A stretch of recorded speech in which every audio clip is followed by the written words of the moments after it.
So hello guys and welcome back to our channel GSS classes class 12। So आज हम करने जा रहे हैं इलेक्ट्रोकेमिस्ट्री की वीडियो, जिसमें आज हम करेंगे second part of batteries. First part में हमने प्राइमरी सेल्स देख लिया था। आज हम करने जा रहे हैं सेकंड टॉपिक, जिसका नाम है सेकेंडरी सेल्स। तो चलिए शुरू करते हैं बिना किसी देरी के। सो जिसने अभी तक चैनल को सब्सक्राइब नहीं किया, I request to all to subscribe our channel, जहाँ पर रोज़ के रोज़ कोई ना कोई शॉर्ट या फिर 1 मिनट डिफरेंस सीरीज़ या फिर ये वीडियोस आती रहेंगी। ठीक है, तो वर्थ इट रहेगा आपके लिए अगर आप अच्छे तरह से नोट्स बनाओगे, क्योंकि मैं नोट्स तो देता ही हूँ इसमें। तो आज हम करेंगे सेकेंडरी सेल्स। तो शुरू करते हैं। Also called accumulators and storage cells. अब इन्हें स्टोरेज सेल्स और एक्यूमुलेटर्स क्यों कहा गया है? क्योंकि अब ये देखो, सेकेंडरी सेल्स मैंने आपको 1 मिनट डिफरेंस सीरीज़ में आपको मैंने बताया है कि सेकेंडरी सेल्स वो सेल्स होते हैं जो कि बार बार रिचार्ज हो सकते हैं। ठीक है, तो ऐसे सेल्स को ज़्यादा टाइम तक रिटेन रखने के लिए इन्हें स्टोरेज सेल्स भी कहा जाता है, क्योंकि इसमें ज़्यादा देर तक इलेक्ट्रिसिटी मतलब कि रहती है। ठीक है, इसमें ज़्यादा देर तक पावर रहती है कि ये काफ़ी चीज़ों को ये रन करवा सकता है काफ़ी टाइम तक। ठीक है, this can be recharge and used again and again as a source of electric current. ये मैंने अभी आपको बता दिया कि ये रिचार्ज हो सकते हैं और हम इसको यूज़ कर सकते हैं अगेन एंड अगेन। ठीक है, as a source of electric current. ठीक, most popular example is lead storage cell. इसका भाई मोस्ट पॉपुलर जो एक एग्जांपल है वो हमारे पास lead storage cell, which is used in automobiles.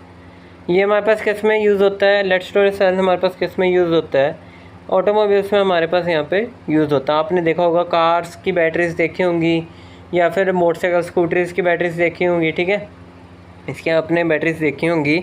जब आपने देखा होगा कि कभी कभी सेल्फ स्टार्ट नहीं होता, कभी लाइट ज़्यादा कम हो जाती है, इसका मतलब कि वहाँ पर किसकी शॉर्टेज हो चुकी है? बैटरी की शॉर्टेज हो चुकी है, बैटरी की पावर की। इसलिए हम किसी मैकेनिक के दुकान पर जाते हैं ताकि वो हमारी बैटरी को चार्ज कर दे। वो चार्जर एक उनकी बैटरी बड़ी बैटरी होती है जिससे वो इसको चार्ज करता है।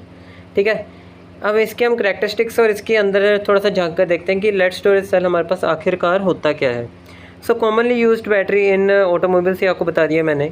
Battery consist number of voltaic cells connected in series. ये वोल्टाइक सेल्स का एक मतलब कि नंबर काफ़ी वोल्टाइक सेल्स इसमें होते हैं जो कि सीरीज़ में लगे होते हैं।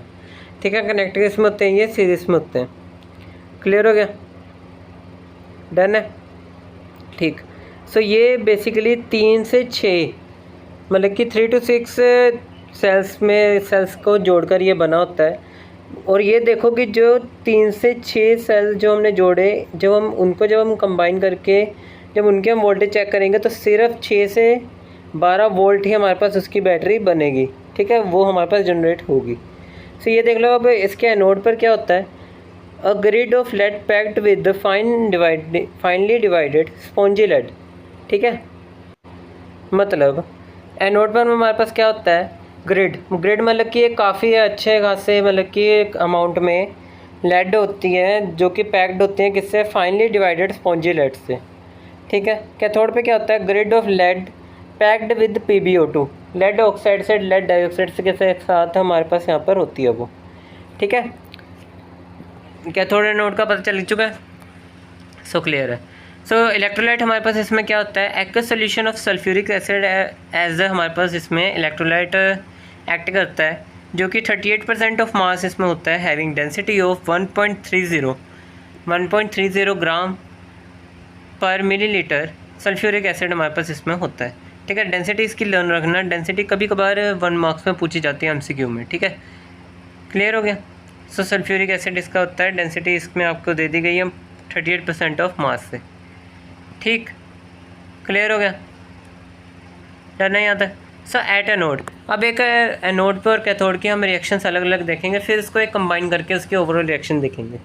सो at anode lead is oxidise to Pb2+ ions and insoluble PbSO4 is formed. जब लेड को जब ऑक्सीडाइज जब होगा तो वो Pb2+ में ऑक्सीडाइज आइंस उसके बन जाएंगे जो कि इंसोल्यूबल होंगे। फर्दर जब हम सल्फेट आइन के साथ जब हम उसकी रिएक्शन करवाएंगे तो वो लेड सल्फेट हमारे पास बनकर रेडी हो जाएगा। सो आगे बढ़ने से पहले जिसने अभी तक चैनल को सब्सक्राइब नहीं किया, चैनल को सब्सक्राइब कर लेना। एक बार देख लो, स्क्रीनशॉट ले लो। तो चलो सो आ चुके हैं हम अपने कैथोड पे। हमने एनोड का हमने पीछे देख लिया है। सो वो देख लेते हैं हम कैथोड का। So at cathode PbO2 is reduce to Pb2+ ions. इसमें भी हम Pb2+ आइंस को में हम रिड्यूस करेंगे और इससे बाद में हम फर्दर इसकी रिएक्शन करवा कर हम लेड सल्फेट इसमें भी बनाएंगे। सो हम इसकी अब रिएक्शंस देख लेते हैं। सो एनोड पर हमारे पास the lead loses 2 electrons and is oxidise Pb2+ ion, है ना। तो जब हम सॉलिड में जब हम ऑक्सीडाइज करेंगे तो वो हमारे पास एक्वियस फॉर्म में लेड आइंस हमारे पास बाहर आ जाएंगे। साथ में हमारे पास 2 इलेक्ट्रॉन जो उसमें से निकले हैं वो भी हमारे पास बाहर आ जाएंगे, जो हमारे पास ऑक्सीडाइज्ड हुए होंगे। ठीक, जो उसकी जब फर्दर हम जब उसकी सल्फेट आयन के साथ उसकी जब हम रिएक्शन करवाएंगे तो हमारे पास लेड सल्फेट क्या आ जाएगा, बनकर रेडी हो जाएगा। सब देखो भाई, मैंने आपको प्राइमरी ब्राइटरिस में भी मैंने आपको करना सिखाया है, इसमें भी आपको बताता हूँ कि जब हम सेकेंडरी सेल्स में और प्राइमरी बैटरीज की जब हम रिएक्शन लिखते हैं, जब हमने उसकी ओवरऑल रिएक्शन लिखनी होती है, तो जब हम उसका जब रिएक्टेंट और प्रोडक्ट में अगर कुछ उसका कट रहा होता है, ठीक है, मतलब कि कुछ कैंसिल कर रहा होना होता है, तो वो कैंसिल कर कर हम उसकी ओवरऑल रिएक्शन आराम से निकाल सकते हैं। ठीक है, बट ये याद रखना कि रिएक्टेंट्स का हमेशा प्रोडक्ट्स के साथ ही कटेगा। प्रोडक्ट या फिर रिएक्टेंट का एक दूसरे के साथ कभी भी कैंसिल आउट नहीं हो सकता। जैसे मैंने रिएक्टेंट और प्रोडक्ट का एक दूसरे के साथ कैंसिल आउट Pb2+ कॉमन थे तो मैंने उनको कट कर दिया। तो अब जो रिएक्टेंट साइड बचे हैं उनको हम रिएक्टेंट साइड लिख देंगे। सल्फेट आयन जैसे हमारे पास एक्वस फॉर्म में है, ये हमने लिख लिया। और दूसरी साइड हमारे पास क्या है, PbSO4 और 2+ आयन। ठीक है, इलेक्ट्रॉन हमारे पास बाहर आ चुके हैं। ये हमारे पास ओवरऑल रिएक्शन ऑफ एनोड हमारे पास यहाँ पर आ चुकी है। ऐसे ही सेम प्रोसीजर हमारा कैथोड का रहेगा, जहाँ पर हमने PbO2 इज़ रिड्यूस, जब हमने उसको रिड्यूस करना है। ठीक है, तो हमारे पास क्या है, यहाँ पर 4H+ आइन हमारे पास यहाँ पर होंगे। ठीक है, +2 इलेक्ट्रॉन्स हमारे पास हम यहाँ पर लेंगे, जिससे हमारे पास 2 Pb2+ एक्वस फॉर्म में बाहर आ जाएगा। साथ में हमारे पास 2 मॉलिक्यूल किसके बाहर आ जाएंगे, वाटर के बाहर आ जाएंगे। ठीक है, क्लियर हो गया। चलो, सो जब हमारे पास अब आ चुका है, अब इसके हम फर्दर हम जब सल्फेट आयन के साथ इसकी करवाएंगे रिएक्शन, तो हमारे पास लेड सल्फेट हमारे पास बाहर आ जाएगा। सो ओवरऑल रिएक्शन आपको पता है कैसे निकालनी है। मेरे निकालने से पहले I request you to all कि जल्दी जाकर लिख दो पहले तो। ठीक है, कमेंट बॉक्स में लिख दो, अपनी पहले कॉपी पे लिख कर पहले कमेंट बॉक्स में लिखो, फिर आकर इस वीडियो को ऑन करो और देखो कि आपको ओवरऑल रिएक्शन लिखनी आई कि नहीं आई। ठीक है, जैसे इसमें आई होप सो आपने अब कर लिया होगा, रोक के हमने कर लिया होगा, तो मैं आपको दिखा देता हूँ। Pb2+ से Pb2+ कट हो रहा है। ठीक है, लेड आयन से लेड आयन हमने कट कर लिया। और कुछ देख लेते हैं कट हो रहा है तो आई डोंट थिंक सो कि अब कुछ कट हो रहा है। तो अब हम जो हमारे पास सामने आ रहा है वो हम लिख देते हैं। ठीक है, जो हमारे पास रिएक्टेंट साइड होगा हम रिएक्टेंट साइड को एक लाइन में लिख लेंगे, और जो हमारे पास बचेगा प्रोडक्ट साइड में उसको हम प्रोडक्ट साइड में एक साइड हम लिख लेंगे। ठीक है, क्लियर हो गया। सो हमारे पास इसमें क्या बचेगा, और सल्फेट आयन हमारे पास यहाँ पर हम बचा, और हमारे पास क्या बचा है, 2 इलेक्ट्रॉन बचे। ठीक है, +2 इलेक्ट्रॉन हमारे पास बच चुके हैं। तो प्रोडक्ट साइड हमारे पास अब क्या बचा है, एक बचा हमारे पास लेड सल्फेट सॉलिड फॉर्म में, और दूसरे साइड हमारे पास बचा है 2 मॉलिक्यूल्स ऑफ वाटर। ठीक है, पता चल चुका है ओवरऑल रिएक्शन हमारे पास आपको पता चल चुकी होगी कैथोड की। सो अब करते हैं मेन रिएक्शन। ये तो हमारे पास एक थी एनोड की, ओवरऑल रिएक्शन एक थी कैथोड की। अब मेनली पूरे सेल की देखते हैं।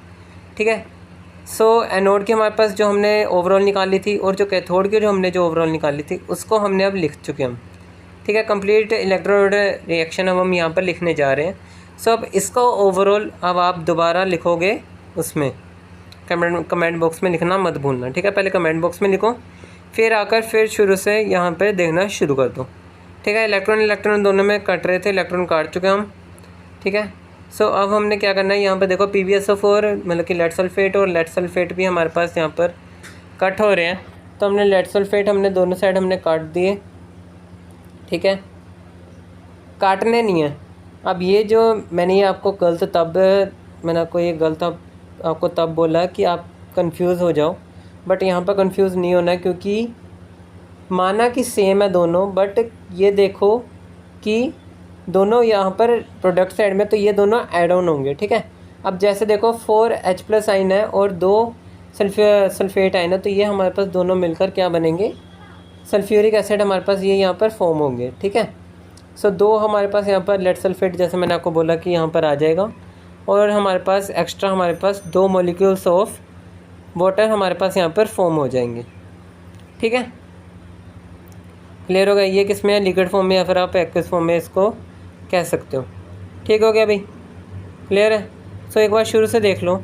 जिसने भी अभी तक वीडियो को लाइक नहीं किया, वीडियो को लाइक कर देना, चैनल को सब्सक्राइब करे बिना मत जाना, और ऑल नोटिफिकेशंस पर अपने घंटे को, मतलब कि जो वहाँ पर जो बेल आएगी उसको ऑल नोटिफिकेशंस पर सेट कर देना, ठीक है। ये थे हमारे पास पिछली डिस्चार्जिंग रिएक्शन। अब कर लेते हैं हम रिचार्जिंग रिएक्शन की तरफ अपना मूव, ठीक है। तो अपना रुख कर लेते हैं हम अपने रिएक्शन रिचार्जिंग जो होगी हमारे पास। सिंपल सी बात है भाई, मैं आपको कोई लंबा चौड़ा नहीं बताने वाला हूँ। तो जो डिस्चार्जिंग जो रिएक्शन थी उसी को उल्टा कर दो, जो प्रोडक्ट साइड था उसको हम रिएक्टेंट साइड में ले आएंगे, और जो रिएक्टेंट्स थे हमारे पास जो उसको हम किस साइड ले आएंगे, प्रोडक्ट साइड ले आएंगे, तो हमारे पास वो रिएक्शन रिचार्जिंग की बन जाएगी, ठीक है। क्लियर हो गया, डन है। सो आ जाते हैं हम निकल कैडमियम स्टोरेज सेल की तरफ। सो ये भी इजी है, इसको हम इजी से कर लेंगे। ये भी आपको पता है कि सेकेंडरी सेल है, तो इसका मतलब ये भी क्या होगी, रिचार्जेबल होगी हमारे पास, ठीक है। Longer life than the lead storage cell. अब ये याद रखना कि जो निकल कैडमियम स्टोरेज सेल होता है ना, ये ज़्यादा इसकी लाइफ क्या होती है, लॉन्ग होती है, किससे, लेड स्टोरेज सेल से, ठीक है। आपने जैसे देखे होंगे इन्वर्टर्स वगैरह, जनरेटर्स वगैरह देखे होंगे, वो हमारे पास उनमें निकल कैडमियम स्टोरेज सेल लगा होता है, ठीक है। Expensive than lead storage battery. अब आपको पता ही है भाई जनरेटर और इन्वर्टर की कितनी महामारी, कितनी महंगाई है ना। तो बस इसी तरह बैटरी की वजह से वो महंगे होते हैं, ठीक है। It can be used in portable and cordless appliances. कुछ ऐसे भी अप्लाइंसेस होते हैं भाई जिसमें इनको मतलब कि यूज़ किया जाता है और वो पोर्टेबल और कोर्डलेस होते हैं, ठीक है। It consist of cadmium as anode. भाई अब ये याद रखने के लिए कि कि पेपर में आ गया है निकल कैडमियम स्टोरेज सेल पे कि एनोड पर क्या है, तो ये याद रखने के लिए उसके नाम में ही सब कुछ है। अब ये याद रखना निकल कैडमियम है, तो कैडमियम उसके एनोड पर होगा और निकल उसके कैथोड पर होगा, ठीक है। अब वो बात अलग है कि निकल डाइऑक्साइड है बस, बट एज आप एग्जांपल टाइप आप रख सकते हो इसको कि कैडमियम हमारे पास कहाँ पर होगा, एक्ट एज एनोड पे होगा, और कैथोड पर हमारे पास क्या होगा, मेटल ग्रिड कंटेनिंग निकल डाइऑक्साइड, ठीक है। यहाँ पर जो हम इलेक्ट्रोलाइट जो हम यहाँ पर यूज़ करेंगे इस सेल में, वो होता है हमारे पास पोटेशियम हाइड्रोक्साइड का, ठीक हो गया। इसी बात पर चैनल को सब्सक्राइब करना बनता भाई, सब्सक्राइब करे बिना मत जाना। अब इसकी ओवरऑल रिएक्शन मैं आपको एनोड और कैथोड का बता देता हूँ। ओवरऑल रिएक्शन आपने फेंक कर मारनी है कहाँ पर, कमेंट बॉक्स में, ताकि मेरे को पता चल सके कि आप अच्छा से सुन रहे हो कि नहीं सुन रहे हो, और आपने अच्छा से इसको नोट डाउन किया कि नहीं किया, ठीक है भाई। थोड़ा सा होमवर्क बनता है ना। सो एनोड पर क्या है, कैडमियम और हाइड्रोक्साइड के साथ हमने जब की इसकी, अब ये आप देख लेना एनोड और कैथोड के, आप ये रिएक्शंस देख लेना। मैं आपको एक सिंपल सी चीज़ बता देता हूँ कि मैंने ये रिएक्शन कैसे लिखी है कि जब हम लेफ़्ट टू राइट जब हम मूव करेंगे तो हमारे पास वो डिस्चार्जिंग रिएक्शन होगी, और जब हम राइट टू लेफ़्ट जाएंगे तो हमारे पास वो मतलब कि जो रिचार्जिंग जो रिएक्शन होगी वो हमारे पास वो मानी जाएगी, ठीक है। सेम एनोड का प्रोसीजर है, सेम हमारे पास कैथोड का भी प्रोसीजर है, ठीक है। क्लियर हो गया। सो ओवरऑल रिएक्शन अब आप देखना इसकी, मैंने आपको डिस्चार्जिंग और रिचार्जिंग का मैंने आपको कंसेप्ट यहाँ पर समझा चुका हूँ मैं, ठीक है। अब आपने क्या करना है, एक ही अब आपका होमवर्क है, मैं आपको वैसे बता देता हूँ ओवरऑल रिएक्शन लिखकर, बट आपका एक काम है कि आपने होमवर्क है आपका कि ओवरऑल रिएक्शन आपने लिखकर मेरे को भेजनी है भाई। मैंने आपको 3 ओवरऑल रिएक्शन लिखने को बोलनी है, जिसमें से आपकी एक तो मेरे पास आनी ही चाहिए कमेंट बॉक्स में, ठीक हो गया, क्लियर है। सो 2 इलेक्ट्रॉन से 2 इलेक्ट्रॉन कट चुके हैं, हम यहाँ पर ओवरऑल रिएक्शन हम आपको लिख के बता रहा हूँ। हाइड्रोक्साइड आयन से हमारे पास 2 हाइड्रोक्साइड आयन हमारे पास कट हो चुके हैं, और कुछ कट हो रहा है, देख लो, नहीं कट हो रहा, तो बस सिंपल जो हमारे पास रिएक्टेंट साइड बचा वो उसको हम रिएक्टेंट साइड लिख लेंगे, और जो हमारे पास प्रोडक्ट साइड बचा उसको हम प्रोडक्ट साइड लिख लेंगे। सिंपल सी ओवरऑल रिएक्शन बनाने का हमारे पास यहाँ पर ये फंडा है, ठीक है। इसी बात पर चैनल को सब्सक्राइब कर दो और वीडियो को लाइक करे बिना मत जाना, ठीक है। बाकी जो आपके फ्रेंड्स जो यहाँ वहाँ घूम रहे हैं और जो पढ़ने नहीं चाहते उनको ये वीडियो भेजो और बोलो कि अच्छी तरह से पढ़ाया जा रहा है, नोट्स पूरे हैं, तो क्यों नहीं पढ़ रहे हो, चुपचाप से पढ़ लो, ठीक है। सो डिस्चार्जिंग रिचार्जिंग रिएक्शन आपको बता दी मैंने। यहाँ पर कैडमियम ऑक्साइड और क्या बचा था हमारे पास, निकल का कंपाउंड हमारे पास ये बच चुका था, ठीक है, क्लियर हो गया। साथ में हमारे पास water molecule in liquid form हमारे पास यहाँ पर बाहर आ चुका है, ठीक हो गया। एक बार शुरू से देख लो, ठीक है। अगर आपको नोट्स अगर मेनली चाहिए तो आप मेरे को बता देना, मैं PDF इसकी सेंड आपको उसमें कर दूँगा, डिस्क्रिप्शन में आपको इसकी PDF मिल जाएगी, तो लगे रहो। इसका कमेंट बॉक्स में याद से मेरे को आंसर चाहिए दे देना। मिलते हैं इसके नेक्स्ट वीडियो में, तब तक के लिए बाय बाय।